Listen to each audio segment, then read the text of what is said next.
Video کو like کریں، ہمارے چینل کو سبسکرائب کریں، پاس والی بیل آئیکن کو دبا دیں تاکہ ہماری آنے والی ہر نیو ویڈیو کی نوٹیفیکیشن آپ کو ملتی رہے۔ حضور غوث الاعظم دستگیر، جو کرامتیں آپ کی ہیں وہ کرامتیں کسی ولی کی نہیں ہیں۔ ابن تیمیہ خود لکھتا ہے، ابن تیمیہ نے لکھا ہے غوث پاک کی کرامتیں حد تواتر کو پہنچی ہوئی ہے اور لوگ اس کا انکار نہیں کر سکتے۔ ایسی کرامتیں کہ تصور نہیں کیا جا سکتا۔ ایک مرتبہ آپ ایک بستی میں گئے، دیکھا کہ ہوٹل ہے، ہوٹل پر ابلے ہوئے انڈے بک رہے ہیں، ہوٹل پر ابلے ہوئے انڈے بک رہے ہیں۔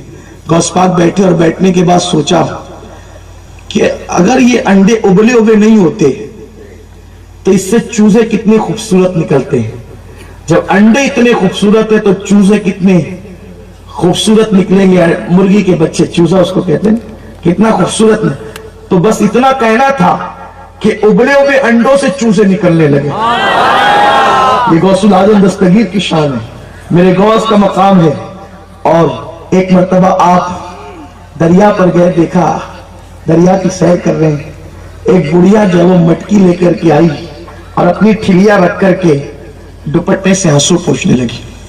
یہ جو اللہ والے ہوتے ہیں نا، یہ سب کچھ دیکھ سکتے ہیں لیکن کسی کا غم نہیں دیکھ سکتے۔ تو غوث پاک نے خادم سے کہا اس سے پوچھ وہ کیوں روتی ہے، رونا اس کا کیوں ہے، اسی لیے ولیوں کے یہاں جا کے رویا کرو۔ ان لوگوں کو رونا دیکھا نہیں جاتا، جتنا گڑ گڑاؤ گے نا روتے اتنی جلدی بگڑی بنے گی۔ کیوں؟ ارے جب تک کہ بچہ نہ روئے ماں دودھ نہیں پلاتی، تو وہاں جا کے رو گے نہیں تو توجہ کیسے ہوگی؟ اللہ والوں کے یہاں جاؤ، ادب سے جاؤ۔ ارے ادب سے ان کے یہاں کتا بھی چلا جائے اور وفاداری کے ساتھ بیٹھ جائے تو اس کی جھولی میں بھی جنت آ جاتی ہے، جنت آ جاتی ہے اس کی جھولی میں۔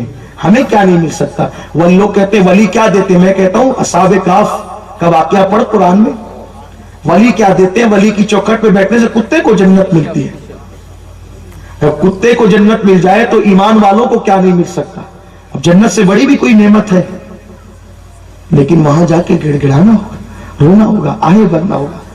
تو حضرت غوث الثقلین نے اس بڑھیا سے کہا، اور اپنے خادم سے کہا بڑھیا سے پوچھ وہ روتی کیوں ہے۔ تو جھنجھلایا ہوا انسان تو کچھ بھی جواب دیتا ہے۔ خادم نے پوچھا کہ روتی کیوں ہے؟ کہا میرے رونے سے تیرا کیا تعلق ہے، میں روتی ہوں تجھے بے چینی کیوں ہے؟ خادم واپس آئے، کہا کہ وہ بڑھیا تو تیرا سا جواب دیتی ہے، آپ خود آئے۔ میں مائی کیوں روتی ہے؟ کچھ لوگوں کے چہرے ایسے ہوتے ہیں نا، چہروں میں ایسی کشش ہوتی ہے کہ جن کو دشمن بھی تیرا جواب نہیں دے سکتے۔ اللہ نے میرے غوث کو شان عطا کی تھی۔ اب مجھے مائی روتی کیوں ہے؟ تو کہا کہ اے جوان، رونے کی وجہ یہ ہے کہ میرا ایک لوتا بیٹا تھا، اب بچپنے میں وہ یتیم ہو گیا تھا، میں جوانی میں بیوہ ہو گئی تھی، اس سے ایک لوتے بیٹے کی پرورش کرتی تھی اور اسی کے سہارے جیتی تھی کہ جوان ہوگا تو اس کی شادی کروں۔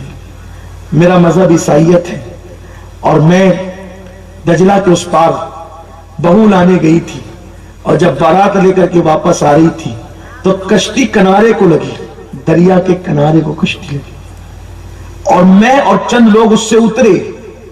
اترنے کے بعد اور لوگ اترتے تھے کہ ایک ہوا کا جھونکا آیا اور کشتی پھر دور ہو گئی، اور دور ہوتے ہوتے ہوتے بیچ دریائے دجلہ میں پہنچی، اور میرے بیٹے کی بارات میری آنکھوں کے سامنے غرق ہو گئی۔ آپ نے سنا ہے کہ غوث پاک نے تو بھی کشتی نکالی ہے، لیکن اس کی تفصیل یہ ہے کہ بڑھیا، دیکھو اللہ کی شان کیا ہے، وہ کشتی سے نیچے اتری ہے اور اس کی آنکھوں کے سامنے، سوچو ایک ماں کے دل پہ کیا گزری ہوگی کہ اس کے بیٹے کی بارات اس کے سامنے گھر کو بھی ہے دریا میں۔ وہ کہتے ہیں جب بھی پانی بھرنے آتی وہ منظر یاد آتا ہے۔ غوث پاک رضی اللہ تعالیٰ عنہ فرماتے ہیں رخ ابھی تیرا انتظام ہوگا۔ اس نے عرض سے کہا اے جوان، میرے بیٹے کی کشتی ڈوبے ہوئے 12 سال ہو گئے، کون سا انتظام تو کرے گا؟ کہ میرے اللہ کی قدرت دیکھ، عیسیٰ کو خدا کا بیٹا ماننے والی، مریم کو خدا کی بیوی ماننے والی اور غلط عقیدے رکھنے والی، ہم محمدی ہیں، ہمارا ایمان ہے کہ اللہ کا کوئی بیٹا نہیں، اللہ کی کوئی بیوی نہیں، لم یلد ولم یولد، جو پیدا ہوتا ہے وہ خدا نہیں ہو سکتا، عیسیٰ پیدا ہو گئے، اللہ کی کوئی بیوی نہیں ہوتی، اور جو خدا ہوتا ہے اس کی کوئی بیوی نہیں ہوتی، اور جس کی بیوی ہوتی ہے وہ خدا نہیں ہوتا۔ آپ نے اسے سمجھایا، अब फरमाया मेरे अल्लाह की कुदरत देखकर आपने 2 रकअत नमाज पढ़ी, और नमाज पढ़ने के बाद हाथ उठाया इसके अल्लाह इसके बेटे की बारात को वापस कर दे। निदाई अब्दुल कादिर, उसको 12 साल बीते हैं, उस कश्ती के सवारों को जिन मछलियों ने खाया, उन मछलियों को लोगों ने खाया, और लोग खा करके उसको हजम कर दिए, वो फजलात बन गए। फजलात को जमीन के जानवरों ने खाया, और जमीन के जानवरों ने जो फजलात खाया वो मिट्टी में मिल गए। कहां की खाक कहां पहुंची? जिनको इंसानों को मछलियों ने खाया, मछलियों को इंसानों ने खाया, इंसान खा करके जो फजलात खारिज किए उनको कीड़ों ने खाया, और कीड़े को मिट्टी ने खा लिया। कहां गए इंसान? सरकार गौस पाक ने कहा मुझे महबूब जो बनाया है, मुझे महबूब जो बनाया है, मैंने दावा किया इसके सामने मेरे अल्लाह की शान देख, मुझे रुसवा न करना। इरशाद हुआ अब्दुल कादिर, ये कैसे हो सकता है कि वो कहां से कहां पहुंचे और तू कहता है वापस कर दे? रिवायतों में आता है गौस पाक ने अपना जुब्बा उतारा, अपना जुब्बा जो पहने थे उसको उतारा, और उतार करके आपने फरमाया अगर वो कश्ती डूबी हुई वापस नहीं आई, अब्दुल कादिर तेरी कसम खा के कहता है कि जिंदगी भर कभी फिर मैं कपड़ा नहीं पहनूंगा। ऊपर का जुब्बा फरमाया मैं नहीं पहनूंगा। अल्लाह अकबर। इरशाद हुआ अब्दुल कादिर पहन ले, तुझे मेरी कसम है। और अब देख मेरी कुदरत का करिश्मा। आपने वो जुब्बा हाथ में लिया, पहना नहीं, फरमाया जब तक वो कश्ती वापस नहीं होगी मैं कपड़े नहीं पहनूंगा। और आपने हाथ में जुब्बा लिया और उसके बाद बुढ़िया से कहा देख मेरे अल्लाह की कुदरत को। और उसने देखा कि जहां वो कश्ती डूबी थी, जहां वो कश्ती डूबी थी वहीं से वो कश्ती निकली और किनारे को आई, और जैसे गाती बजाती वो कश्ती डूबी थी उसी शान के साथ वो किनारे को लगी। और जब वो नीचे को उतरा तो बुढ़िया ने अपना बेटा देखा, और ये मंजर देख करके तन्हा उस मकाम पर 500 से ज्यादा लोगों ने इस्लाम कबूल किया। सरकार गौस पाक ने कहा अल्लाह मुझे 3 बार ये बातें कहनी पड़ी, 3 बार के बाद फिर तूने कहा मेरी कुदरत का करिश्मा देख। फरमाया अब्दुल कादिर हम जानते हैं कि तूने कहा था तो वो होना ही है। तो दरअसल 3 बार इसलिए बात दोहराई गई, जब तूने पहली बार कहा तो जो जमीन के अंदर वो कीड़े मिल चुके थे, हमने उस कीड़ों से उनको निकाला। जमीन से कीड़े जो मिल चुके थे, पहली बार जब ना कहा तो उस वक्त उसको निकाला। दूसरी मर्तबा फिर हमने मछलियों के पेट से उनको निकाला, और तीसरी मर्तबा हमने उनको अजसाम का जामा पहनाकर नई जिंदगी अता कर दी। आप गौर फरमाएं, हुजूर गौसुल आजम दस्तगीर की ये करामत, इस शान की करामत किसी की नहीं। डूबती हुई कश्तियां तिराई गई है, औलिया ने तिराया है, लेकिन डूबी हुई कश्ती 12 बरस की। इसीलिए हमारे मुर्शिद दादा मुर्शिद हुजूर मुफ्ती आजम फरमाते हैं जो डूबी थी कश्ती वो दम में निकाली, जो डूबी थी कश्ती वो दम में निकाली। तुझे ऐसी कुदरत मिली गौसे आजम।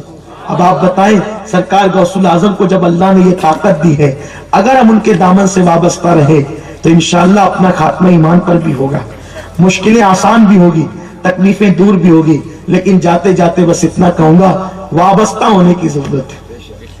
गौस का दामन नहीं छोड़ेंगे, ऐसे गौस का दामन नहीं छोड़ेंगे। पहले पकड़ लो, पहले पकड़ो। जिसके हाथ में नमाज का दामन नहीं उसके हाथ में गौस पाक का दामन कैसे होगा? जिसके हाथ में नेकी का दामन नहीं उसके हाथ में गौस पाक का दामन कैसे होगा? गौस पाक का दामन पकड़ना है, पहले नमाजी बनो, मस्जिदों को आबाद करो, वरना तुम्हारे खिलाफ गौस पाक का फतवा है। गौस पाक कहते हैं जिसने एक वक्त की नमाज जानबूझकर छोड़ी वो काफिर हो गया। आप कहते हैं ना वो फला मुफ्ती साहब ने फला पे फतवा दिया है कुफ्र का, इसलिए हम उसके पीछे नमाज नहीं पढ़ेंगे, उससे मुसाफा नहीं करेंगे। बहुत अच्छी बात है, फतवों का एहतराम किया करें, लेकिन फला के खिलाफ तो मुफ्ती का फतवा है, बेनमाजियों तुम्हारे खिलाफ गौसुल आजम का फतवा है। आप बताएं सबके फतवों की फिक्र करते हो, गौस पाक के फतवों की फिक्र नहीं करते? नमाज छोड़ते हो और उसके बाद कहते हो कि फुला पे फुला का फतवा है, तुझ पे क्या फतवा है गौस पाक। इसलिए तौबा करो, ईमान वाले बनो। गौस पाक का दामन पकड़ने के लिए नमाज का दामन जरूरी है, वरना सुन लो, गौस पाक कहते हैं बेनमाजी मर जाए उसे मुसलमानों के कब्रिस्तान में दफन मत करो। जब गौस पाक बेनमाजियों को मुसलमानों के कब्रिस्तान में देखना पसंद नहीं करते, तो बेनमाजियों को अपने सिलसिले में देखना कैसे पसंद करेंगे। गौस पाक कहते हैं मेरे मुरीद वो है। अब देखो गौस पाक खुद कह रहे मेरे मुरीद वो है। कौन है गौस पाक के मुरीद?